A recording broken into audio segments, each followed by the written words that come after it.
My parents' house has always been like those you see on holiday catalogs. They go all out with the decorations year-round, and growing up there was very embarrassing. Who wanted to be the kid that lived in the only house with a giant display of garden gnomes during the summer? Or a 20-foot-tall inflatable Santa surrounded by miniature Santas during Christmas? Then, of course, there was Thanksgiving. I remember countless displays of scarecrows wearing pilgrim hats, wooden turkeys made out of twigs, and of course, the extra long tables they would cover in artificial food.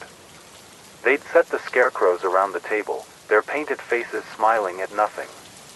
Plastic fruit, pies, potatoes, rolls, you name it, and my parents had a plastic version of it just for Thanksgiving. What made things worse was the fact literally no one else in town would decorate to this extent for Thanksgiving.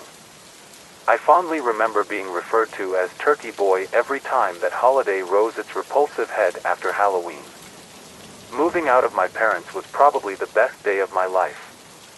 I went off to college, and loved not waking up to the eyes of Saint Nick peering in through my window every night around December. I put up as minimal decorations as possible, at the most a themed wreath on my door, and that was it. Even when I graduated and moved in with my then girlfriend, now wife, I still didn't decorate. My girlfriend was the same, and only put up a few things to get into the holiday cheer, and that was only around Halloween and Christmas, like normal people. I dreaded the first Thanksgiving we would spend with my parents. I had told my wife the horror stories of growing up with such extravagant displays, and she was thrilled to see it with her own eyes.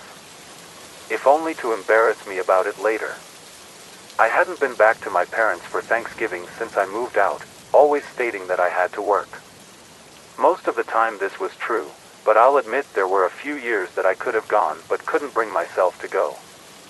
This year was different. My wife was pregnant, and I wanted to share the great news with my parents in person. Even if that meant suffering through that embarrassing Thanksgiving display. The drive over was smooth, and we only stopped a few times to get gas and take pee breaks. My wife's morning sickness was very minimal, and she only suffered a bit of car sickness as we went over the mountain that bordered my hometown. As we drove through town, we marveled at the changing leaves and normal amount of autumn decoration. A scarecrow here, a fall wreath there. It was normal, ideal, and every second we got closer to my old neighborhood, the deeper the dread settled in my stomach. Flashbacks of childhood bullies and cruel nicknames danced in my head. My wife, sensing my unease, rested a hand on my knee and gave it a soft, reassuring squeeze. We turned down my parents' road, and instantly I could spot that dreadful display. The same long table, surrounded by figures and covered in shining plastic food. My wife giggled with delight, and her eyes shone with childlike wonder as she marveled at the display. Instead of the usual store-bought scarecrows I grew up with, my parents upgraded to life-size mannequins with detailed pilgrim outfits. I could feel my cheeks redden at the sight, and highly debated driving past the place and heading back home. My wife's joyful excitement was the only thing that convinced me to stop. Parking along the curb, my wife bounded out of the car, and began to observe the display. She oohed and awed, going from one model to the next. The plastic skin of the mannequins glistened in the afternoon light, and I couldn't help but be impressed. Each one was delicately detailed, down to the last mole and crease. There were about 8 in all, ranging from men to women. All dressed in properly dated pilgrim suits. I felt a bit creeped out by their frozen, heavily detailed smiles, but knew my parents wouldn't spare any expense to have an amazing lawn decoration. I leaned in close to one of the women, marveling at the details in her face. She had freckles on her nose, and I could see each crevasse between her teeth. Her eyes were a wide emerald green, and I couldn't help but feel like they were watching me. My wife's scream startled me out of my trance.